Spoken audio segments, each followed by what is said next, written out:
My name's LECADE, and you're watching Celeb Secrets TV. Celeb Secrets is here backstage at CMA Fest. It's day 2, and LECADE is hanging out with us. What's going on? Not much, just singing some songs for people. How are y'all doing? Great. You need to tell me more about your live shows, because you said you've only played 4 Yeah. so far. So how has this experience been for you? You know, there were some points where it was rocky, but I Yeah. pretty much got the hang of it now. My first thing was with Parker McCullum, and it was an arena at the Landers Center in South Haven, like right outside of Memphis. I was terrified. It's actually really funny because the camera guy got a cool picture of me backstage, like sitting on I was kind of like squatting down with my hands like that, and it looks like a cool picture, like I was locking in, but I was actually praying because I was You're like, I don't want to mess this up. I was terrified. But it was great. We did great. That was just an acoustic thing, and Nice. now we're doing with the full band, so it's really different. But it's a learning experience. We're all figuring it out as we go. So Yeah, and we're having a good time. Is there maybe something that you're learning about yourself through this whole process? For sure, Okay. yeah. I mean, being like in this generation of artists, like it's always like the TikTok stuff and the real stuff. You always got to be in front of the camera, doing all this and singing your songs. And like, I have learned that I am. I struggle with that on stage. I kind of hold that mic stand a little bit, but I'm figuring it out. I'm working through it. I didn't know I was shy, but evidently I'm shy. Yeah. I mean, you're great here in front of the cameras. Do you like the cameras, or do they I do like cameras. cameras? I'm used to being in front of cameras because like I said, being making music in this day and age, like I've always been in front of a camera because of TikTok and reels and shorts or whatever, and so I'm kind of used to that. But it's the people, you know what I'm saying? Yeah. You just have to block them out, kind For of look sure. at something in the For back, sure. and Yeah. and then you're good. Yeah. Like at Dirk's, they had like a motorcycle on the wall, and the whole time I'm looking at this motorcycle, and I'm like, how'd they get that up there? Yeah. In my head, I'm like, thinking the whole time. As you're playing. Yeah, I'm like, how'd they get up that up there? The words are just falling out. I don't even know what I'm saying. I'm just looking at the motorcycle. Yeah. I'm sure you crushed it. Oh yeah, it was great. And we loved it. you need to tell me more about your music though, and your sound and everything like that. Okay, so it's really kind of like emo country, like grunge country. Okay. I was like really inspired by like Co Wetzel, and a couple guys I met here that are kind of doing the same thing. I came up here for the first time probably about 2 years ago. I've been living here for a year, and I met some guys that were kind of doing the same thing. It just really worked for me, and it's true to me. And you know what I'm saying, like the Co Wetzel kind of stuff. I have a song called Liquor and Cigarettes, and it's like when I go play that song, I just tell them, I say, hey, this song's called Liquor and Cigarettes. It's 2 things I'm very passionate about. That's just me. You know what I'm saying? I'm just singing my truth and my experience. Very like. You ever heard the phrase "rich country"? No. You never heard that? No. So like all the songs about like I'm on my 50 acres and my side by side. Okay. I'm on like the opposite end of that. I'm like, no, we grew up poor, dude. I'm like, we were buying Four Locos. We couldn't, you know what I'm saying? We couldn't afford no Cabernet. we just, Yeah. So, yeah, that's kind of my truth, and that's the way I like to, sing my songs, and Totally. just kind of about that realness of like broke down Southern America. You know what I'm saying? Okay. The poverty end, and yeah. I feel like people can relate though. It's just a real story. For sure, yeah, it's very real, and I mean, everybody.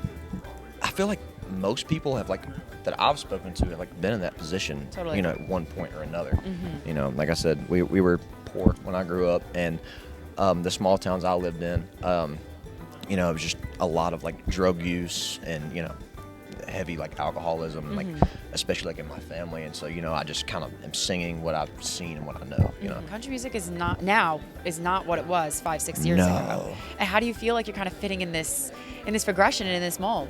I feel like I came in at the right time. Yeah. I feel like it fits good, and a lot of people enjoy it. Thank God for that.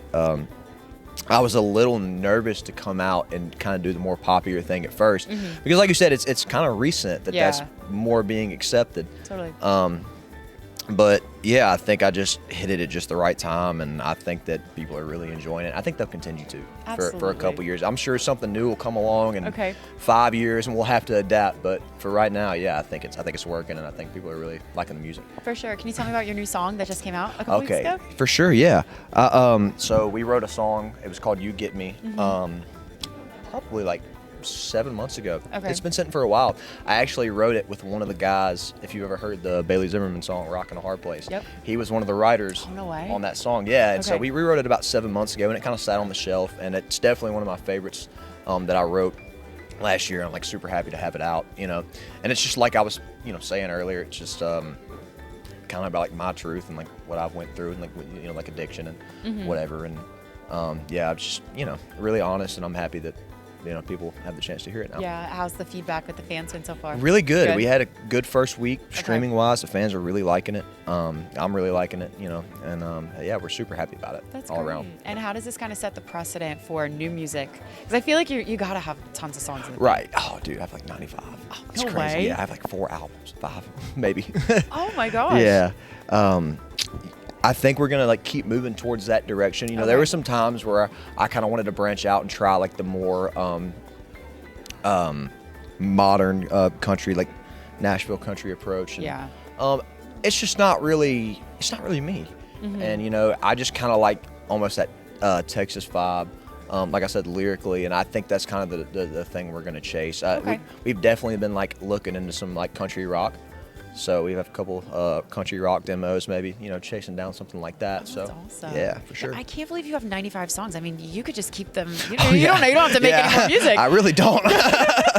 No, but I write every day, and so they just kind of stack up. And, you know, maybe, you know, if we're lucky, maybe somebody else might put one of my songs out. You know, there's always that option. So we're just gonna keep writing every day and just try to beat what we have. You know. Oh, I love that. Yeah, and like, what's the timeline for any new music that you're gonna release? We're looking to release pretty quickly. You know, maybe in the next 2 months, and just try to keep it going at that pace. Because you know, like I said, you know, the generation we live in with like TikTok and Reels and Shorts, everybody's attention span's really short. You know what I'm saying? You can't really keep anybody's attention for long if you're not consistently putting out good music. So that's the plan, just to consistently put out the best music we can over the course of this year. That's nice. And you got to get on the road more. You got to play more shows. Yeah, we do. We got a couple.